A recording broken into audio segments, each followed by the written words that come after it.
नमस्कार दोस्तों, जय हिंद, वंदे मातरम। आप सभी का बहुत बहुत स्वागत है आपके अपने YouTube चैनल एग्जाम ट्रिकी 2.0 में, जहां पर दोस्तों आज हम बात करने वाले हैं चाइल्ड डेवलपमेंट के बहुत ही महत्वपूर्ण प्रश्नों पर। आप सभी को पता है कि 500 प्रश्नों की जो सीरीज चल रही है उसका ये पार्ट 5 आपको देखने को मिल रहा है। दोस्तों इसके पहले अगर आपने 4 पार्ट नहीं देखे हैं तो उनको भी आप लोग देख सकते हैं। बिना समय गंवाए हुए जितनी भी शिक्षक पात्रता परीक्षाएं हैं उनकी अगर आप तैयारी कर रहे हैं तो दोस्तों बहुत ही इंपॉर्टेंट क्वेश्चन आपको यहाँ पर मिलने वाले हैं। पहला प्रश्न आपके सामने दिया गया है, बाल्यावस्था संवेगात्मक विकास का अनोखा काल है।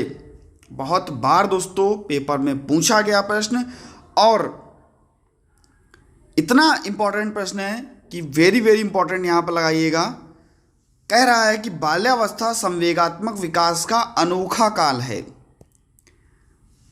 यह किसने कहा? रॉस ने कहा, कॉल एवं ब्रूस ने कहा, स्किनर ने या वुडवर्थ ने? तो अगर हम बात करें बाल्यावस्था की और अनोखे काल की बात करें तो अनोखा काल हमारा कब शुरू होता है? जब हम सुबह सुबह उठ करके क्या करते हैं, कोलगेट का मंजन लगा करके क्या करते हैं, ब्रश करते हैं, तब हमारा अनोखा काल शुरू होता है। ऐसे आप याद कर सकते हैं, कॉल एवं ब्रूस।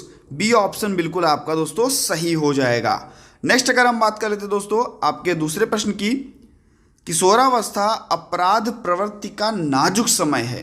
बहुत ही इंपॉर्टेंट, इसके बाद में बहुत ही अच्छे क्वेश्चन आपको मिलने वाले हैं। दो ये ऐसे क्वेश्चंस जो कि कथन रखे गए किशोरावस्था और बाल्यावस्था से। किशोरावस्था अपराध प्रवृत्ति का नाजुक समय है।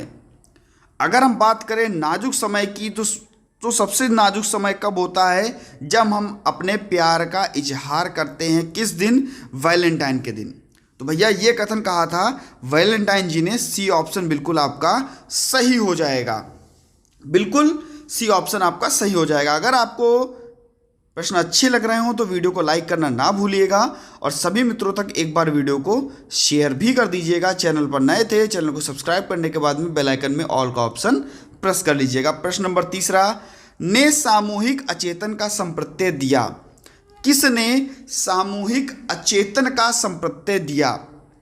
फ्रायड, युंग, एडलर या इनमें से कोई नहीं?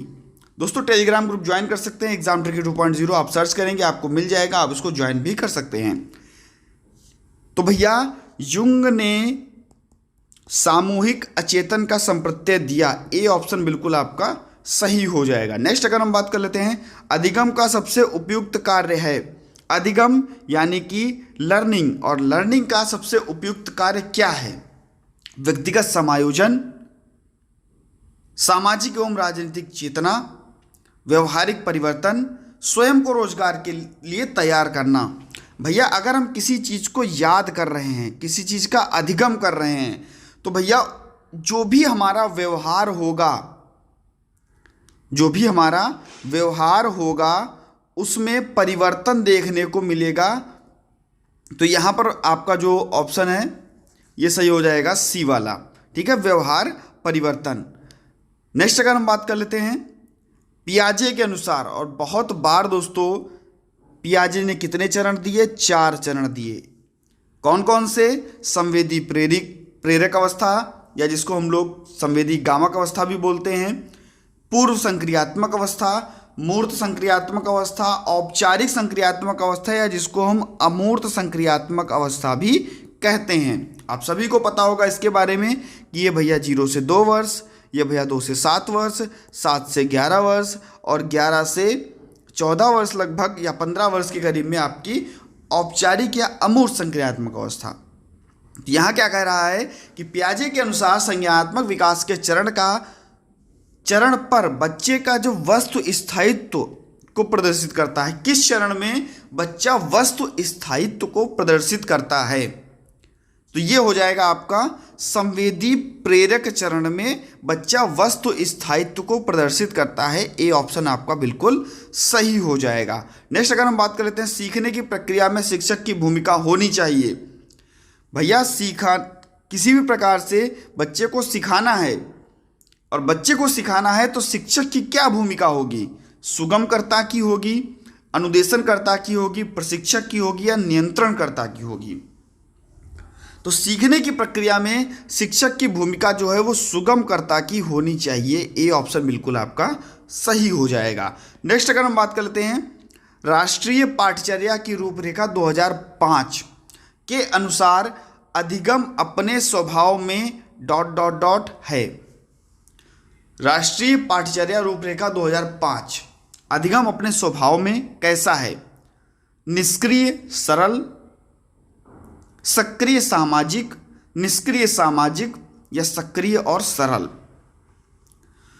तो अगर हम बात करें राष्ट्रीय पाठ्यचर्या रूपरेखा 2005 की, उसके अनुसार अधिगम जो है वो है सक्रिय, और सक्रिय है और क्या है? सामाजिक है। बच्चा समाज में रह करके चीज़ों को सीखता है, लर्निंग करता है। तो यहाँ पर आपका बी ऑप्शन बिल्कुल सही हो जाएगा।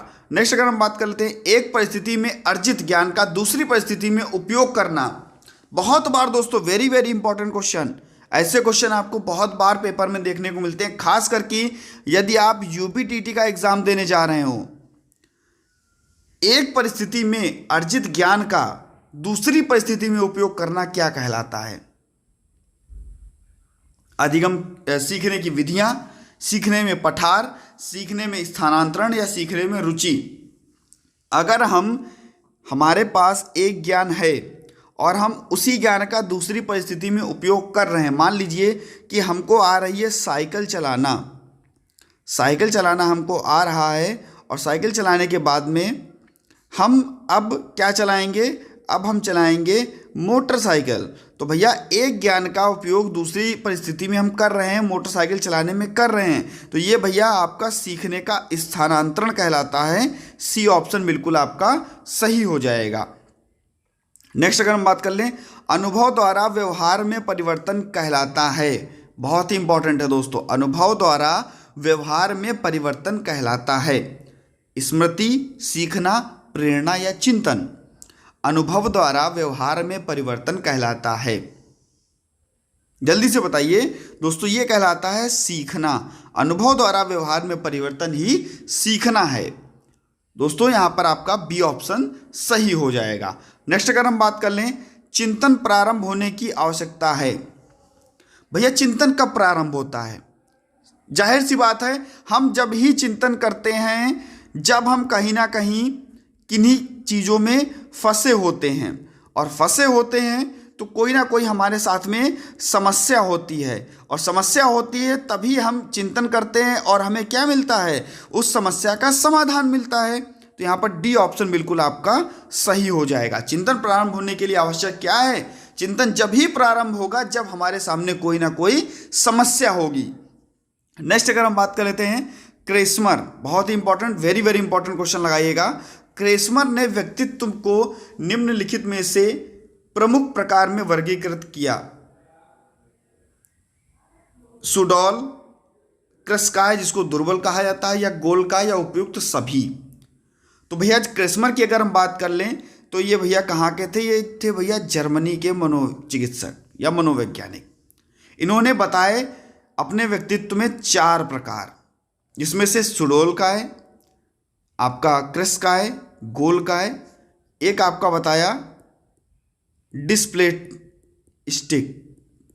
तो ये 4 प्रकार बताए, और यहाँ पर आपका डी ऑप्शन सही हो जाएगा, उपयुक्त सभी भी।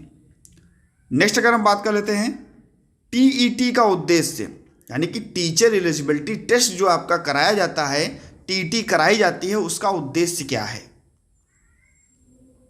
किस चीज का मापन करने के लिए टीटी का एग्जाम कराया जाता है? तो ये है भैया आपकी अभिक्षमता, क्षमता कितनी है आपकी, आप किन प्रश्नों को कितना अच्छे से हल करके ले जा रहे हो, कितने अधिक अंक ला पा रहे हो। तो ये आपका बी ऑप्शन बिल्कुल सही हो जाएगा। आपकी क्षमता की जांच के लिए टीटी का एग्जाम जो है वो कराया जाता है। नेक्स्ट अगर हम बात कर लें, बुद्धि के तरल क्रिस्टलीय प्रतिमान के प्रतिपादक कौन थे? बुद्धि के तरल क्रिस्टलीय प्रतिमान के प्रतिपादक, very very important question, paper में पूछा गया प्रश्न। बुद्धि के तरल क्रिस्टलीय प्रतिमान के प्रतिपादक कैटल, थॉर्नडाइक, स्किनर या कोई नहीं। तो ये भैया जाएगा ऑप्शन कैटल के साथ में। ए ऑप्शन आपका बिल्कुल सही हो जाएगा। नेक्स्ट अगर हम बात कर लें, a biographical sketch of infant. A biographical sketch of infant किसने लिखी? प्रियर, सिन, डार्विन या स्टर्न। तो ये भैया अब बायोग्राफिकल स्केच ऑफ इन्फेंट ये लिखी डार्विन ने। सी ऑप्शन आपका बिल्कुल सही हो जाएगा। किसने कहा दो बालकों में समान मानसिक योग्यता नहीं होती? यानी कि कोई भी बालक एक समान नहीं होते, उनकी मानसिक योग्यता एक समान नहीं होती। और आप सभी को पता है कि प्रत्येक बालक एक दूसरे से अलग होता है। लेकिन ये किसने कहा कि दो बालकों में समान मानसिक योग्यता नहीं होती है? ये कहा था हरलॉक जी ने। ए ऑप्शन बिल्कुल आपका सही हो जाएगा। जितने भी कथन हैं बहुत ही इंपॉर्टेंट हैं।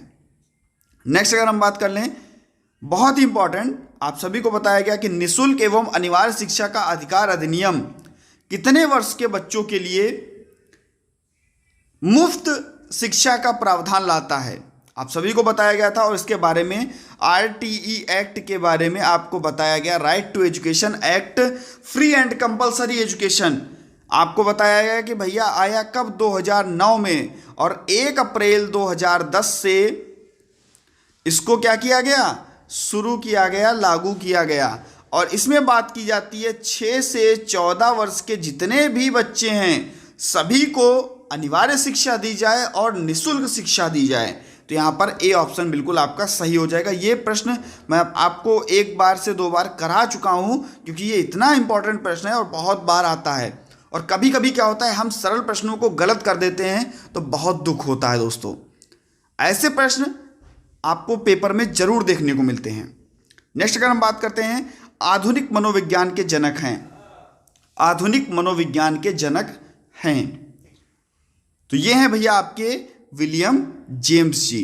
विलियम जेम्स जी आपके आधुनिक मनोविज्ञान के जनक हैं। आपको कमेंट में बताना है एडोलसेंस पुस्तक किसकी है? एडोलसेंस पुस्तक किसकी है? कमेंट में तुरंत आपको अभी छापना है। वो वेरी वेरी इंपॉर्टेंट क्वेश्चन है ये। स्टार बना लीजिए, यहाँ पे बढ़िया स्टार बना लीजिए। ये भैया एडोलसेंस के बारे में, पुस्तक के बारे में बहुत बार पूछा गया है, बताना है किसकी है। नेक्स्ट अगर हम बात कर लें, मानसिक विकास को प्रभावित करने वाला कारक नहीं है। मानसिक विकास को प्रभावित करने वाला कौन सा कारक नहीं है? परिवार का वातावरण बिल्कुल प्रभावित करता है।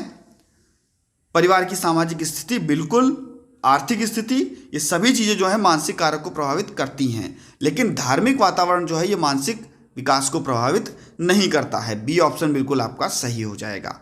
और इस वीडियो का अभी लास्ट क्वेश्चन बाकी है, वीडियो लास्ट तक जरूर देखिएगा। व्यक्तित्व का पहला प्रकार्यात्मक वर्गीकरण प्रस्तुत किया। व्यक्तित्व का पहला प्रकार्यात्मक वर्गीकरण किसने प्रस्तुत किया? तो ये किया था, किसने किया था भैया? हिप्पोक्रेट्स जी ने। सी ऑप्शन बिल्कुल आपका सही हो जाएगा। और इस वीडियो का लास्ट प्रश्न है दोस्तों, अगर आपको वीडियो अच्छी लगी हो लाइक कर दीजिएगा। चैनल पर नए थे सब्सक्राइब करना तो भूलिएगा ही नहीं, बिल्कुल। सब्सक्राइब करने के बाद में बेल आइकन में ऑल का ऑप्शन प्रेस कीजिएगा। जितनी भी नोटिफिकेशन है आप तक पहुंचती रहेंगी। और सभी मित्रों तक एक बार वीडियो को जरूर शेयर कर दीजिएगा। बात करते हैं, किशोरावस्था आदर्शों की अवस्था है, सिद्धांतों के निर्माण की अवस्था है और साथ ही जीवन का सामान्य समायोजन है। यह कथन किसका है? किशोरावस्था आदर्शों की अवस्था किसने कहा? और कहा कि सिद्धांतों के निर्माण की भी अवस्था है। कौन? किशोरावस्था। और साथ ही जीवन का सामान्य समायोजन है। तो ये भैया कहा जीन पियाजे जी ने। किसने कहा? जीन पियाजे जी ने। आपका सी ऑप्शन बिल्कुल सही हो जाएगा। बहुत बहुत धन्यवाद दोस्तों, आप लोग जुड़े अपने एग्जाम ट्रिकी परिवार से। और आप सभी का इतना प्यार दोस्तों, हमेशा प्यार बना रहे। चैनल को सब्सक्राइब करना ना भूलिएगा और सभी मित्रों तक वीडियो को जरूर शेयर कर दीजिएगा। मिलता हूं नेक्स्ट वीडियो में कुछ नए प्रश्नों के साथ में। बने रहिएगा आपके अपने चैनल एग्जाम ट्रिकी 2.0 में। धन्यवाद।